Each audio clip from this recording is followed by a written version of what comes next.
నమస్తే, welcome to hit TV. Anantapuram జిల్లాలో BJP జాతీయ కార్యదర్శి సత్యకుమార్ పర్యటించారు. అనంతరం ఆర్ఎండ్బి అత్యధిక గృహంలో మీడియా సమావేశం నిర్వహించారు.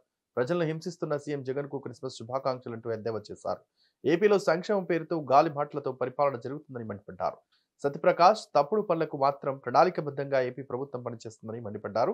రాష్ట్రంలో పంటలు ఎండిపోతుంటే మంత్రులు ట్వీట్లకే పరిమితమయ్యారని ఫైర్ అయ్యారు. చెల్లికి పెళ్లి మళ్లీ మళ్లీ అన్నట్లు చెప్పిందే చెప్పడం చేసిందే చేస్తున్నారని సత్యకుమార్ తెలియజేశారు. క్రీడా స్థలాలు, స్టేడియంలు అభివృద్ధి చేయకుండా ఆడదాం ఆంధ్ర అని ఆంధ్ర ప్రజలను వైసీపీ నాయకులు మోసం చేస్తున్నారని, వైసీపీ నాయకులు బయటకు వస్తే ప్రజలు మీతో ఫుట్బాల్ ఆడుకోవడానికి రెడీగా ఉన్నారని స్పష్టం చేశారు. జగన్ ప్రభుత్వం ప్రజలతో ఫుట్బాల్, ఉద్యోగులతో కబడ్డీ, యువతతో క్రికెట్ ఆడుతుందని మండిపడ్డారు సత్యకుమార్. ఓట్ల విషయంలో జగన్ ప్రభుత్వం మోచేతి నీళ్లు తాగే అధికారులు మూల్యం చెల్లించుకోక తప్పదని జోసెన్ చెప్పారు. రాబోయే ఎన్నికల్లో పొత్తుల అంశం కేంద్ర పార్టీ నాయకత్వం చూసుకుంటుందని అన్నారు. అవినీతిలో కూరుకుపోయిన పార్టీ ఏదైనా ఉందంటే వైసీపీ పార్టీ అని, ఇలాంటి అవినీతి పార్టీలతో బీజేపీ ఎలాంటి పొత్తు పెట్టుకోదని స్పష్టం చేశారు సత్యకుమార్. కేంద్రం సహకరించకపోతే ఏపీ సంకనాగిపోతుందని అన్నారు. బీజేపీ పార్టీ ఎక్కడి నుంచి పోటీ చేయమంటే అక్కడి నుంచి తాను పోటీ చేస్తారని సత్యకుమార్ తెలిపారు. కక్ష ధోరణితో ప్రజలను హింసిస్తున్న ఈ ప్రభుత్వాధినేత జగన్మోహన్ రెడ్డి గారి శుభాకాంక్షలు జరుపుతూనే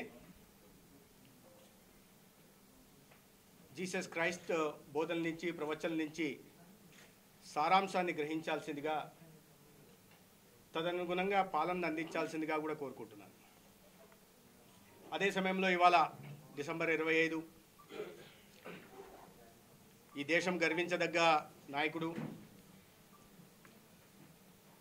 ఈ దేశానికి ప్రధానిగా పనిచేసిన శ్రద్ధేయ అటల్ బిహారీ వాజ్పేయి గారి 99వ జయంతి.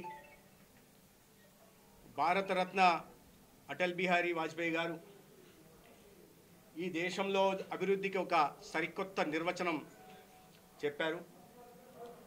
ఒక నిజమైన సంక్షేమానికి, పేదల జీవితాల్లో కొత్త వెలుగులు నింపే ప్రయత్నం వారు ప్రధానిగా చేశారు.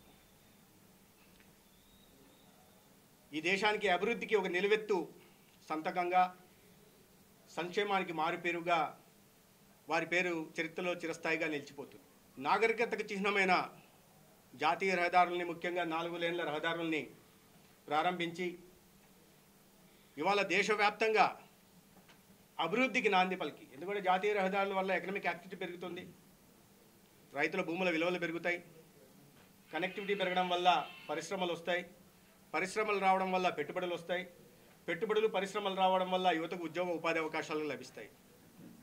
అందరూ విస్మరించిన గ్రామాల గురించి మాట్లాడుతూ, గ్రామాల గురించి పెద్ద పెద్ద నినాదాలను ఇస్తూ, రైతాంగం గురించి ప్రవచనాలు వల్లిస్తున్న రాజకీయ పార్టీలు గ్రామాలకి, రైతాంగానికి ఏమి చేయకపోతే ఆ గ్రామాలకి రహదారి సౌకర్యం కల్పించడం కోసం ప్రధానమంత్రి గ్రామ్ సడక్ యోజన పేరుతో ఇవాళ ఆయన మొదలుపెట్టిన ఒక ఉద్యమం ఇవాళ 7.5 లక్షల కిలోమీటర్ల గ్రామీణ రహదారులు ఏర్పడి దేశంలో దాదాపు 500 జనాభా ఉన్న ప్రతి గ్రామానికి కూడా ఒక పక్కా రహదారి ఏర్పడింది.